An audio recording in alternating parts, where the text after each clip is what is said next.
नहीं सत्संग, भजन नहीं हरि को, श्रवण न राम कथा अनुरागी, कानों से भगवत चर्चा नहीं सुहाती। बस वो बात बताओ जिससे हमारी कामना की पूर्ति हो जाए। जो कहो हवन कर दें। ये हवन से, ये ताबीज बांधने से, ये घोड़े की नाल की अंगूठी पहनने से ये बुरा लगेगा सबको। कुछ नहीं होता, कुछ नहीं होने वाला। पापाचरण करो, पूरा एक टैंकर तेल चढ़ा दो शनि भगवान में, पर तुम्हारा नाश करेंगे। क्योंकि वो तेल से प्रसन्न नहीं होते, वो हरि के शरणागत से प्रसन्न होते। ये सब हरि के अनुचर हैं, सब हरि के अनुचर हैं। जानकी नाथ सहाय करे तो कौन बिगाड़ सके नर तेरो। है ये शुक्र शनिचर राहु केत सब क्षण में वही है तेरे चेरो। जानकी नाथ सहाय करे, कौन बिगाड़ सकता है। महाप्रभु हरिवंश चंद्र जी कह रहे, जो पे कृष्ण चरण मन अर्पित तो करी है का नवग्रह रंक। ये बेचारे नवग्रह भिखारी क्या तुम्हारा कर सकते हैं। यदि तुम बादशाह श्री कृष्ण के दास हो तो ये चाहे जिस नक्षत्र में बैठे हो तुम्हारे अनुकूल चलेंगे, तुम्हारे अनुकूल चलेंगे। तेल चढ़ाने की जरूरत नहीं, अपने को चढ़ा दो श्री हरि के चरणों में। और हरि से विमुख हो तो तेल नहीं, तुम चाहे तेल की फैक्ट्री इन्हीं के ऊपर लगा दो, लेकिन ये सेवक हरि के हैं और हरि के तुम विमुख हो तो ये प्रसन्न हो ही नहीं सकते, तुम्हारा पतन ही होगा। पर ये संसार समझता नहीं। भगवान नाम से मतलब नहीं, भगवत आराधना से मतलब नहीं। अरे भाई ये लोकपाल हैं, जानते हो भक्त को भी काम क्रोध क्यों सताता है। ताकत नहीं इनकी प्रवेश कर जाए, अहंकार है इसलिए। और भगवान को अहंकार अच्छा नहीं लगता, इसीलिए भगवान के सब दूत हैं चढ़ बैठते हैं। देख तू कितना बड़ा साधक, कितना बड़ा भजनानंदी, दिखा हमें। अब फेल तो मैं भगवान की शरण, तो हो ना भगवान की शरण। और भगवान की शरण में हो जाए तो यही महासुख प्रदान करने लगते हैं, और कोई नहीं, इन्हीं के लड़का बच्चा है। द्वारिकाधीश के पुत्र रूप में कौन प्रकट हो रहा है, भगवान कामदेव। जो प्रद्युम्न अवतार है साक्षात कामदेव हैं, कामदेव साक्षात आ रहे हैं। हम प्रभु से विमुख हो, कोई हमारा सहयोग कर सकेगा, कोई नहीं कर सकता। और अगर करने गया तो वो भी उल्टा टंग जाएगा। ये भी बात समझ लो। भगवान देख लो, हम आपको उदाहरण बता रहे कि तो कैसे काशी नरेश, पौंड्रक, ये सब मिलकर भगवान के विरोध में हुए। भगवान ने सुदर्शन चक्र को छोड़ा, काशी नरेश पौंड्रक सबका उद्धार किया। और काशी नरेश का पुत्र था सुदक्षिण, उसने विचार किया कि ये तो बहुत बड़े अपमान की बात है। भगवान शंकर की नगरी में रहता, काशी में महामृत्युंजय है, काल के भी महाकाल हैं।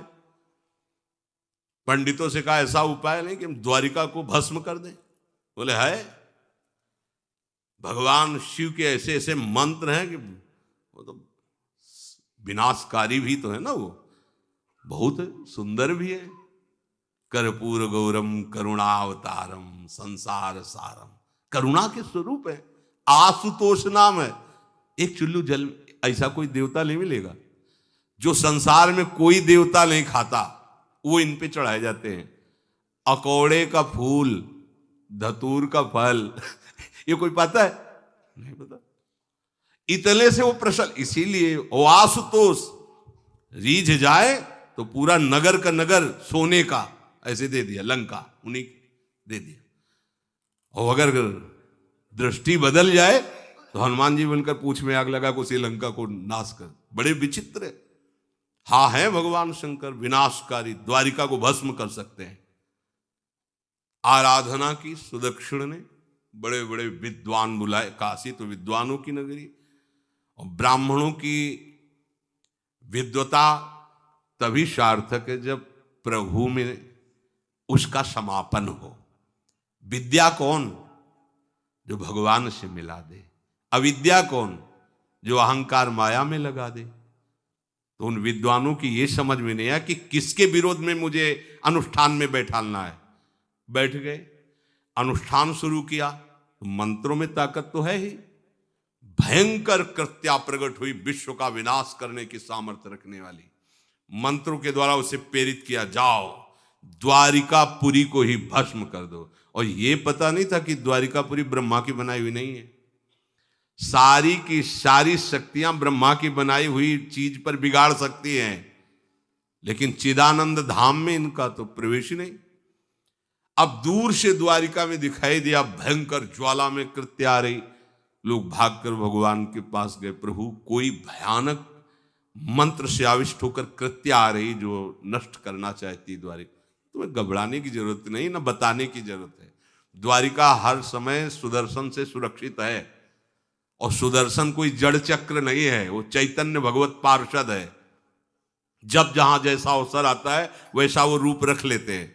एक को मारना है तो 100 अरे वाले, हजारों को मारना है तो 1000 अरे वाले, और अगर पूरा सिस्टम विनाश करना है तो अनंत अरे वाले सुदर्शन चक्र हो जाते हैं।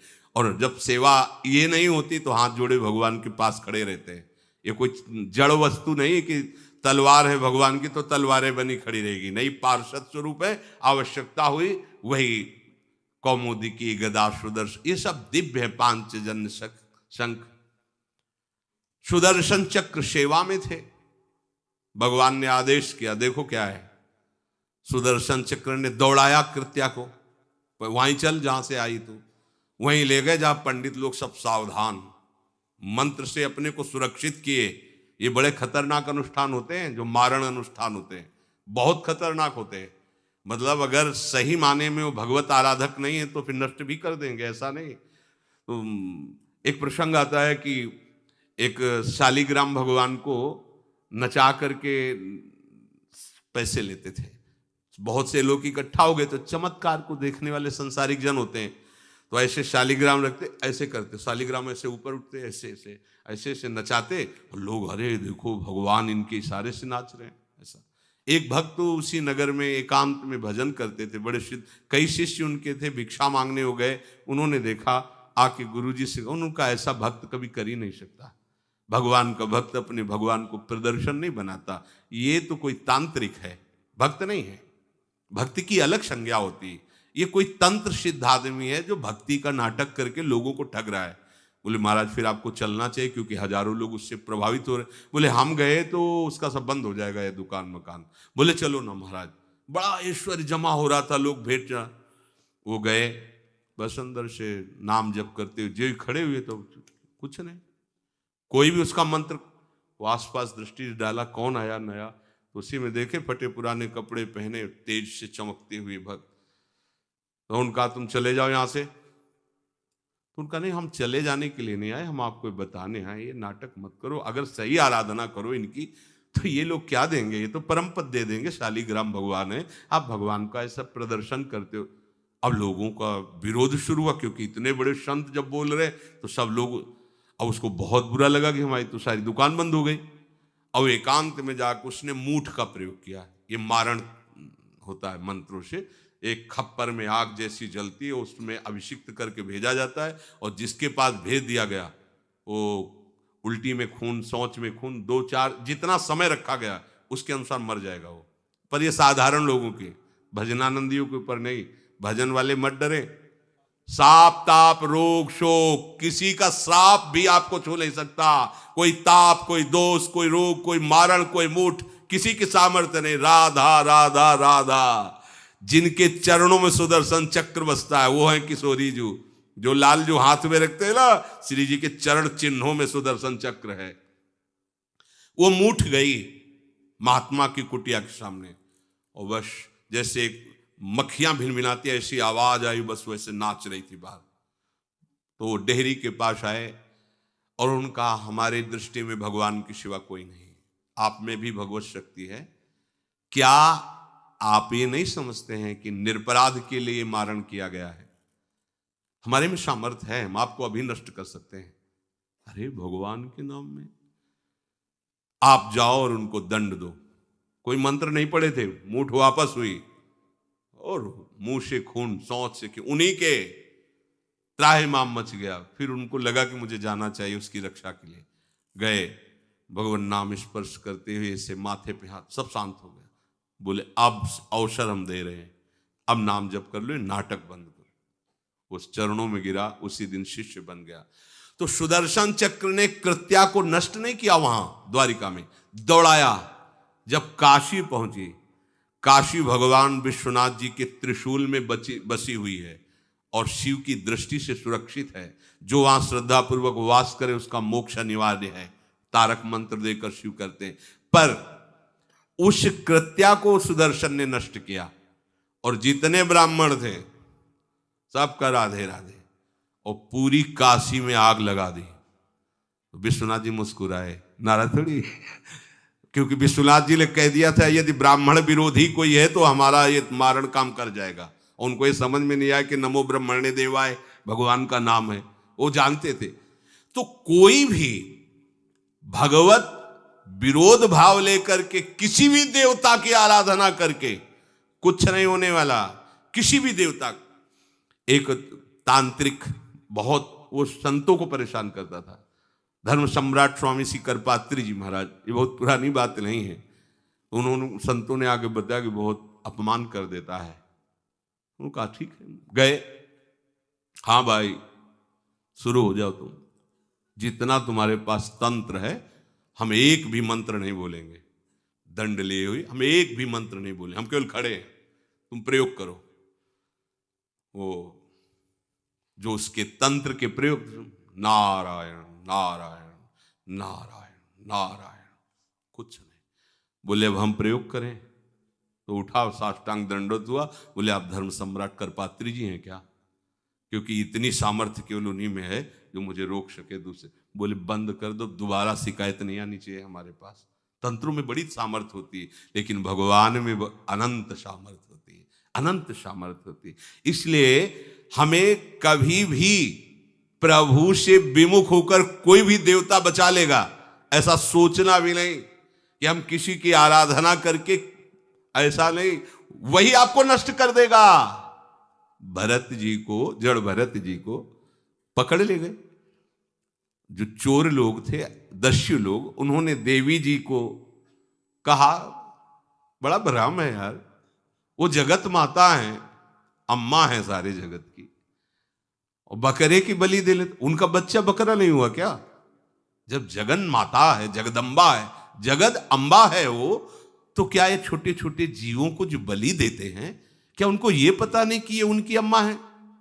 उनके सामने काट रहे हो, मां तो मुझसे प्रसन्न होगी, काट लो, अभी अवसर आएगा तब तुम्हें पता चलेगा। अब वो जो पकड़ के लाया गया था मनुष्य बलि के लिए, तो वो दस्युराज, एक बाजार सी लगी थी, उत्सव मनाया गया, उसे कहा गया था जो मनावे सो खाओ।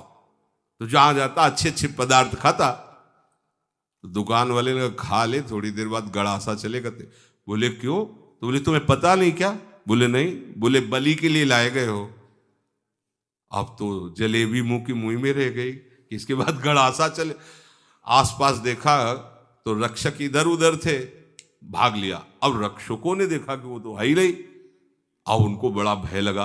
अब वहां कोई फोटो थोड़ी खींची गई थी कि बलि किसकी चढ़ानी है। अब वो भागे, महाराज बैठे थे पद्मासन में, जड़ भरत जी ब्रह्माकार वृत्ति, इन्हीं को पकड़ ले गए, बढ़िया तगड़ा तंदुरुस्त है। और दस्युराज ने कहा बलि का जो वो लाया गया, हाँ मारा, अष्ट देख के प्रसन्न हो गया, तेजो में हष्ट पुष्ट ब्रह्माकार वृत्ति इनकी। बोले स्नान करवाओ। सालों से स्नान नहीं हुआ तो को उपटन लगा के स्नान कराया। खीर पुआ रबड़ी रसगुल्ला सामने भोग लगाओ, दबा के खूब खीर पूरी रबड़ी पाई। अब वो तो भगवान के प्रेमी भक्त हैं, ब्रह्माकार स्वरूप है, अपने स्वरूप में स्थित है। इसके बाद तिलक लगाया, बोले गर्दन झुका। भरत जी अंदर से कह रहे खीर खाया है ना, अब गर्दन भी झुका, गर्दन भी कटेगी। भक्त की गर्दन यदि श्रद्धा से झुके तो ठीक, अगर जबरदस्ती से झुका दिया तो तुम झुकाने लायक नहीं रह जाओगे, ये भी ध्यान रखना। क्योंकि ये गर्दन अब गर्दन नहीं, ये किसी और की शान बन चुकी है। भक्त की गर्दन किसी की शान है और वो उनकी शान है जो सबकी जान है। देवी जी की मूर्ति में आग लग गई, दाह शक्ति पैदा हो गई। जे ही जड़ भरत जी का शरीर ऐसे किया, फाड़ करके मूर्ति भद्रकाली प्रकट हो गई, और जो गड़ासा काटने उसी को उठाया, काट काट के उन्हें दशरथ से लेकर समस्त सांप को काट करके खून की होली खेल दी। भरत जी ने देखा जब कोई काटने वाला नहीं है तो बोले ठीक है अब चलो पचाने के लिए टहलते हैं, थोड़ा खीर पुआ खाया, चल दिए, कोई रोक। देवी जी से एक बार भी लिखा कि मां बड़ी कृपा है। जो भगवान का भक्त है वो दूसरे की कृपा भी नहीं मना सकता। नहीं, एक बार भी मुड़कर ऐसा प्रसंग नहीं आया कि देवी जी के देखो बड़ी रक्षा कर, कुछ नहीं। प्राण जाने पर कोई भय नहीं, रक्षा होने पर किसी की स्तुति नहीं, अपने मंगल विधान।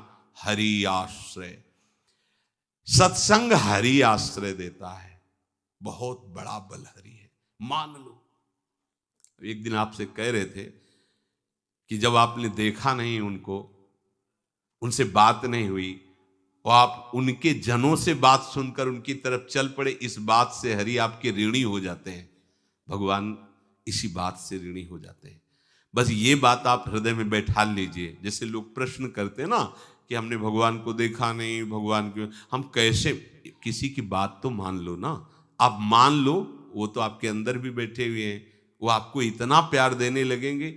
जहां कोई सहायक नहीं होगा वहां हरि आपको दिखाई देंगे, देख लेना। बिगड़ी ऐसे क्षण में बन जाती है, ऐसा लगता है गला कटा तो वो तलवार गले तक आएगी, हार बनकर सुगंधित फूल बन जाएगी, पर गले तक आने आने तक तुम्हारी निष्ठा देखी जाएगी। नहीं नहीं, बस मेरे हरि का यही विधान, वो आते आते हार बन जाएगी, वो तलवार तुम्हारा गला नहीं काट पाएगी, क्योंकि गले में हरि नाम चल रहा है। मान लो हमारी महालक्ष्मी चरण चापती रहती, क्या चाहिए तुम्हें, क्या चाहिए। आप सच्ची मानिए, क्या मतलब कितनी मलिनता छा गई है। हम इसको मार देंगे तो 2 लाख रुपए मिल जाएंगे, ये कर देंगे तो, अरे भैया अगर तू हरि नाम जपेगा तो इसकी कीमत नहीं है, कीमत नहीं, अमूल्य वस्तु है। इसके ब्याज में तू कुबेर बन सकता है, मूल्य तो कभी खत्म होता ही नहीं है। ब्याज में तू ब्रह्मा बन सकता है, बनना तो चाहे।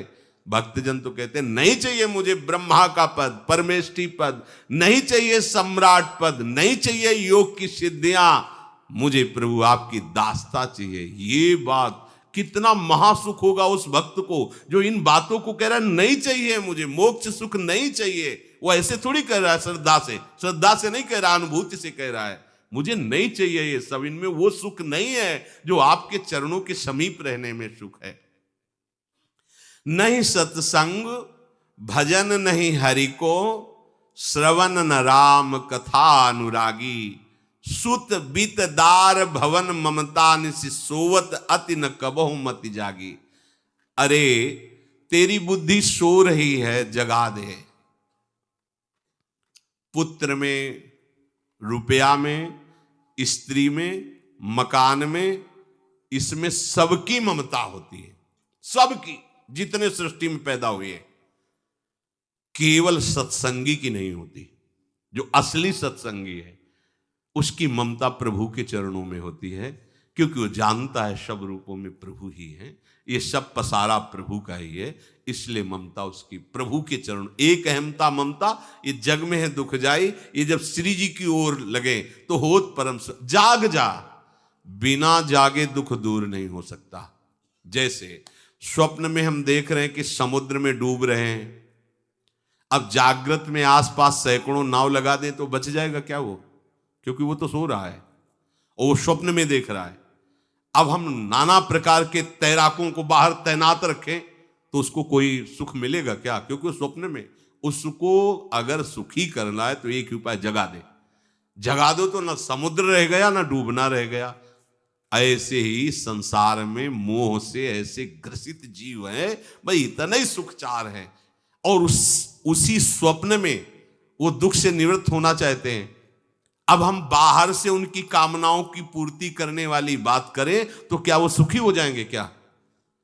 इसीलिए कोई साधु जो भगवत मार्ग का पथिक है वो कभी सपोर्ट नहीं करेगा जाओ ऐसा, वो जाओ ऐसा ही है जैसे उस स्वप्न में समुद्र में डूब रहा है, बाहर से हम जल जहाज नाव तैराक सब लगा रहे हैं, लेकिन वो नहीं सुखी होगा, क्योंकि उसके सुख का कारण तब बनेगा जब स्वप्न हटे।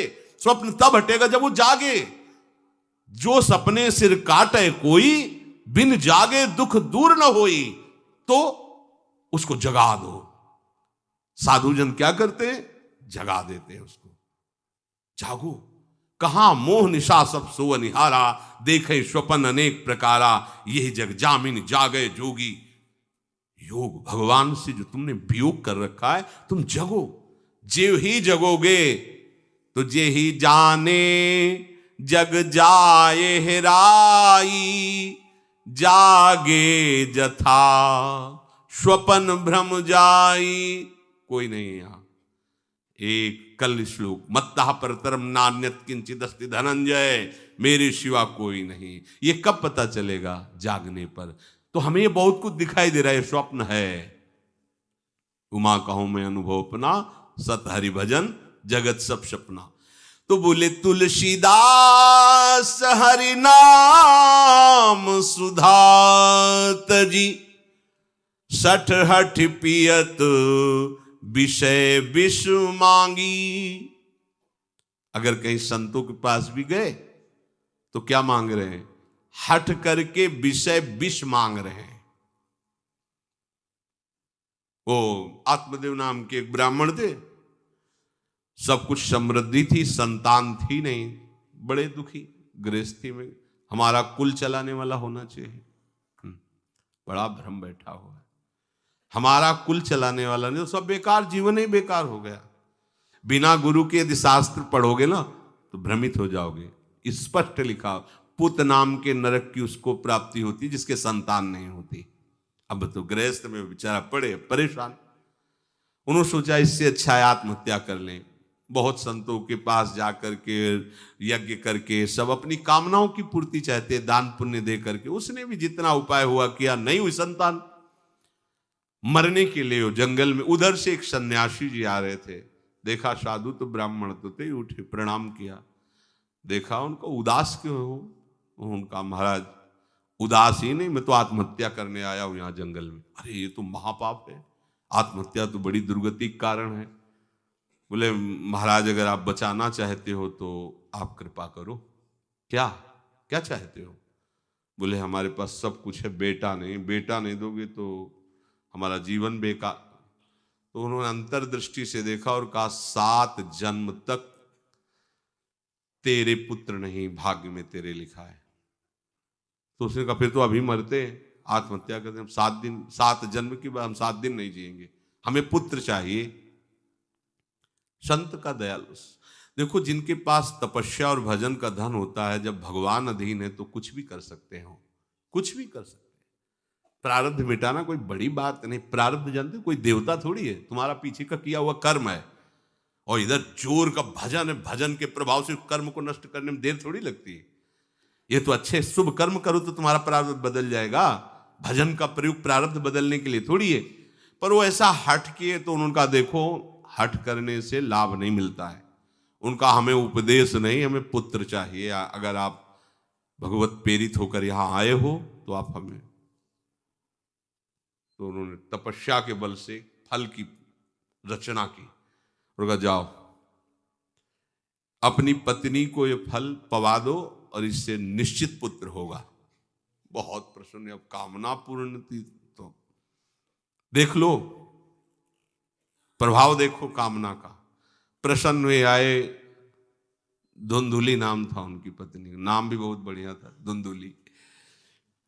वो कहा कि देखो ये फल खा लो, तुम्हारी संतान हो जाएगी। बहुत मीठी बात बोलती थी, मृदुभाषी, कपट हृदय। अलग अलग क्षेत्र होता है, हृदय कपट और मुख में मीठी बात। बहुत संभल के व्यवहार करना चाहिए ऐसे लोगों से। मधुरिया बानी, मीठी, क्या मृदु भाषा। नहीं प्रीतम, आप चिंता मत करो, फल ऐसे थोड़ी खाया जाता है, नहा धो के पवित्र होके फिर। हाँ उनका ये बात, तो आप अपने काम में लगो, हम पा लेंगे ऐसा। अब आपको विश्वास है ना? बोले विश्वास तो है, इसमें क्या विश्वास, आप भी तो चाहती ना पुत्र हो। बोले हाँ। वो जो ही गए सो अपनी बहन को बुलाया और कहा सुनो, अभी तो हम 4-5 रोटी कढ़ी चावल सब पा लेते हैं, पूड़ी खीर पुआ। गर्भ रहेगा तो पेट तो उसी से भरा रहेगा, तो हमारा भोजन रुक जाएगा। बोले हाँ ये तो बात है। जब पेट बढ़ेगा, अगर घर में आग लग गई तो फिर हम भाग नहीं पाएंगे, तो हम जल जाएंगे। ये निगेटिव सोच वाले लेते। और पंडित जी तो इसी बात में लगे हैं कि गर्भ रह जाए तो क्या करें, तुम्हारा हम खाएंगे तो है नहीं पक्की बात, पर करें तो क्या करें, पंडित जी को कैसे समझो। उनका देखो एक बात है, हमारे गर्भ है, हमारे कई लड़के हो चुके हो, गरीबी है ही है हमारे यहाँ, तुम कुछ पैसा दे देना और ये नाटक करना कि मैं गर्भवती हूं, बच्चा समय होने पर हम पहुंचा देंगे, हम घोषित कर देंगे हमारा बच्चा मर गया। तो पंडित जी को तुम नाटक में बताते रहना कि गर्भ है, बच्चा हो जाए, पंडित जी कह देना बच्चा हो गया है, तो बोले दूध पिलाने की समस्या आएगी, तो बोले ये तुम कह देना कि पहला पहला बच्चा है, हमारे वक्षा स्थल में दूध नहीं, हमारी बहन का था तो मर गया बच्चा, तो उनको बुला लेती तो बात बन जाएगी, बढ़िया बात हो गई। परीक्षा के लिए फल गाय को खवा दो, गाय को खवाया, ठीक समय पर गोकर्ण जी प्रकट हुए, दिव्य तेजोमय बालक, कान केवल वो गाय के, बड़े ही विद्वान और भगवत भक्त संत के द्वारा। कहा था 7 जन्म तुम्हारे भाग्य में, बच्चा नहीं तो नहीं है, देखा गाय के हो गोकर्ण जी प्रकट हुए। उधर उनके जो बच्चा पैदा हुआ वैसे ही नाटक के द्वारा पहुंचा दिया गया, वैसे ही पूरा जैसा पहले पक्का हुआ। अब उसने कहा कि हमारे तो स्तनों में दूध नहीं, हम अपनी बहन को बुला लें, उनका बच्चा मर गया। हाँ हाँ हमारा बच्चा स्वस्थ होना, आप बुला लो, उसको हम धन भी देंगे, वो हमारे बच्चे की सेवा कर। अपने नाम से जोड़ करके उसका नाम रखा धुंधकारी, धुंधुली और धुंधकारी, अज्ञान का साक्षात स्वरूप। और जैसे ही वो अवस्था बढ़ती गई तो उसके पापाचरण बढ़ना शुरू हुए। बच्चों के साथ खेलता, खेलते हुए बच्चों को उठा लेता और कुएं में डाल देता, मतलब घोर अत्याचार। गोकर्ण जी हर समय भजन साधन शास्त्र स्वाध्याय। जब और बड़ा हुआ तो माता जी को अपने डंडों से रोज पूजन करता, पिताजी को गाली लात थप्पड़।